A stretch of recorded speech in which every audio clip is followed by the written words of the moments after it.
கடலூரில் மத்திய கூட்டுறவு வங்கியில் பழைய 500 மற்றும் 1000 ரூபாய் நோட்டுகள் அதிக அளவில் டெபாசிட் செய்யப்பட்ட விவகாரம் தொடர்பாக 13 பேரிடம் அமலாக்கப் பிரிவு அதிகாரிகள் விசாரணை மேற்கொண்டனர்.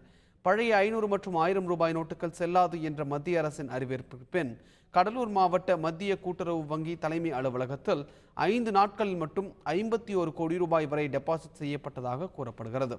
இது தொடர்பாக அந்த வங்கியில் அமலாக்கப் பிரிவு அதிகாரிகள் நேற்று சுமார் 8 மணி நேரம் சோதனை நடத்தினர். வங்கியில் இருந்த பல்வேறு ஆவணங்களை ஆய்வு செய்த அதிகாரிகள் அங்கு மூட்டை மூட்டையாக கட்டி வைக்கப்பட்டிருந்த பழைய 500 மற்றும் 1000 ரூபாய் நோட்டுகளை சரிபார்த்தனர். மேலும் அதிக தொகையை டெபாசிட் செய்த 13 வாடிக்கையாளர்களிடம் விசாரணை மேற்கொண்டனர்.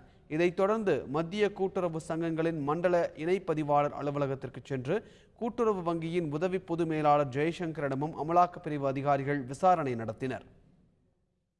என்கிட்ட ஏற்கனவே 8ஆம் தேதிக்கு முன்னாடி செல்ற பணமே ஒரு 30 கோடி இருந்தது சார்.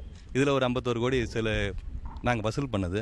மொத்தம் அந்த 51 கோடியை தான் நாங்கள் கட்டியிருக்கோம். அந்த பழைய பேலன்ஸ் 30 கோடி அங்கே இருக்குது. அதை செக் பண்ணி பார்த்தாங்க. பிரதமருடைய ஜன்தன் யோஜனா அக்கௌண்ட்டில் அதிகப்படியான அமௌண்ட் ஏதாவது இருக்கான்னு பார்த்தாங்க. எதுவும் இல்லை, அவங்களுக்கு தென்படலை, இங்கே இல்லைங்க. அமௌண்ட் வைஸாக செக் பண்ணாங்க. அதில் ஒரு 13 பேரை அவங்களுக்கு சஸ்பெக்ட் பண்ணதை கூப்பிட்டு கேட்டாங்க. அவங்களுடைய டெர்மினல் பெனிஃபிட்டு இல்லை வீட்டில் வச்சிருந்த பணம் எதாவது வந்து கட்டினாங்கன்னு சொல்லிட்டு எல்லாத்தையும் எழுதி வாங்கிட்டு போயிட்டேன்.